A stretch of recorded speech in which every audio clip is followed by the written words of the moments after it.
21 নম্বর MCQ যদি দেখি, এখানে বলা হয়েছে CH3CH2CH2Cl অর্থাৎ একটা অ্যালকাইল হ্যালাইড, তার সাথে নেওয়া হয়েছে অ্যালকোহলীয় পটাশিয়াম হাইড্রোক্সাইড। তো আমরা জানি অ্যালকাইল হ্যালাইডের সাথে যখন অ্যালকোহলীয় পটাশিয়াম হাইড্রোক্সাইড থাকে তখন সেটা হচ্ছে অপসারণ বিক্রিয়া।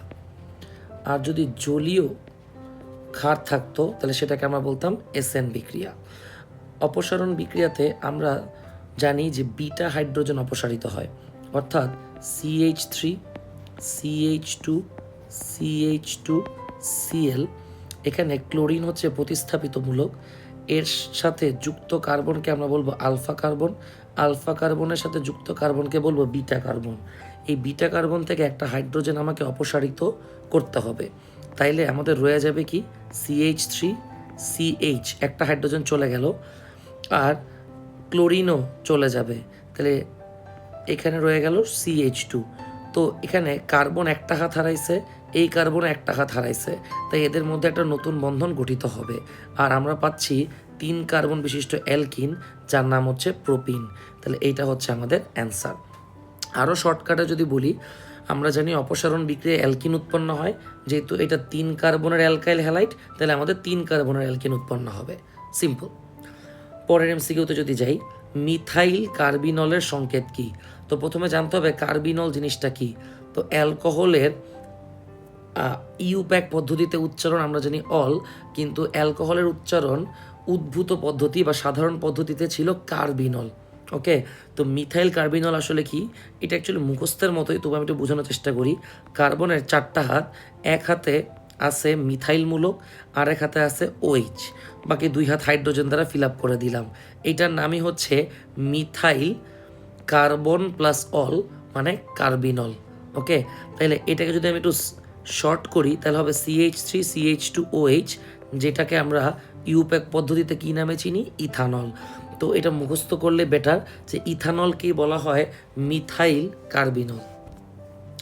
পরের প্রশ্নে বলা হয়েছে প্রোপানন কোন ধরনের সমানতা প্রদর্শন করে? এটাও অনেকটা মুখস্থের মতোই। আমরা জানি প্রোপানন এখানে কিটোন, কার্যকরী মূলক হচ্ছে কিটোন, আর এইটাই ঠিক এখান থেকে আমরা পরবর্তীতে কি পাই?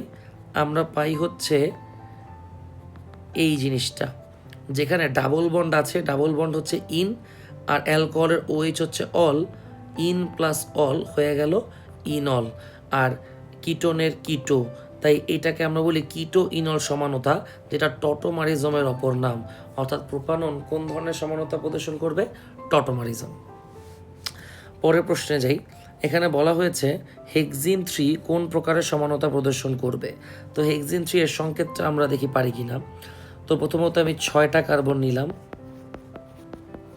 3 নম্বর কার্বনে আমি ডাবল বন্ড দিলাম, দ্যাটস ইট। এখন আমি একটু হাইড্রোজেন দ্বারা হাত পূরণ করি, এটা 3টা হাইড্রোজেন, এটা 2টা হাইড্রোজেন, এখানে হবে একটা হাইড্রোজেন, 1টা 2টা 3টা। এখন যদি অপশন দেখি, প্রথম অপশনে বলা হয়েছে সিস ট্রান্স সমানতা, তাহলে দেখি এটা সিস ট্রান্স সমানতা প্রদর্শন করে কিনা। সিস ট্রান্স সমানতা মানেই হচ্ছে জ্যামিতিক সমানতা, আর জ্যামিতিক সমানতা প্রদর্শন করে কার্বন কার্বন ডাবল বন্ড। এখানে কার্বনের এক হাতে আছে C2H5, আর এক হাতে আছে H, এই কার্বনেরও এক হাতে আছে C2H5, আর এক হাতে আছে H, অর্থাৎ AB, তার মানে হ্যাঁ, হেক্সিন 3 সিস ট্রান্স মানে জ্যামিতিক সমানতা প্রদর্শন করে। বাকিগুলো একটু চেক করি। আলোক সমানতার জন্য কাইরাল কার্বন থাকা দরকার, এখানে কোনো কাইরাল কার্বন নেই। কার্যকরীমূলক সমানতা হইতো, বা সেক্ষেত্রে প্রশ্নটা এমন হইতো যে হেক্সিন 2 আর হেক্সিন সরি, কার্যকরীমূলক সমানতা হওয়ার জন্য তো কার্যকরী মূলকটাই চেঞ্জ হওয়া দরকার, বাট হেক্সিন 3-তে কোনো কার্যকরী মূলকই নাই।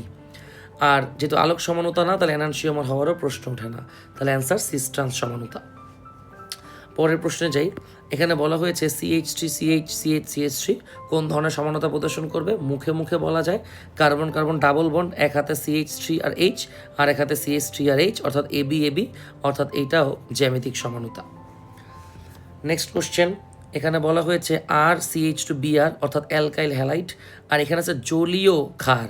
এই যে কিছুক্ষণ আগে আমরা করলাম 21 নম্বরে অ্যালকোহলীয় ক্ষার, আর এখানে হচ্ছে জলীয় ক্ষার। এটাই হচ্ছে এসএন বিক্রিয়া। এসএন বিক্রিয়া ফুল ফর্ম হচ্ছে সাবস্টিটিউশন নিউক্লিওফিলিক, অর্থাৎ কেন্দ্রাকর্ষী প্রতিস্থাপন বিক্রিয়া। এবার আসি 27 নম্বরে। এখানে বলা হয়েছে অ্যাস্টারের অম্লীয় আর্দ্র বিশ্লেষণে কি উৎপন্ন হয়। তো অ্যাস্টার এর কার্যকরী মূলক আমরা পড়েছি RCOO আর প্রাইম। আর্দ্র বিশ্লেষণ মানে পানির সাথে বিক্রিয়া, এটা একটা উভমুখী বিক্রিয়া। এখানে উৎপন্ন হবে কি, এখানে উৎপন্ন হবে জৈব অ্যাসিড RCOOH আর আর প্রাইম OH, সাথে অ্যালকোহল উৎপন্ন হবে। যাই হোক, অ্যালকোহল আমাদের মূল প্রোডাক্ট না, মূল প্রোডাক্ট হচ্ছে জৈব অ্যাসিড। অ্যাস্টারের আর্দ্র বিশ্লেষণে জৈব অ্যাসিড উৎপন্ন হয়।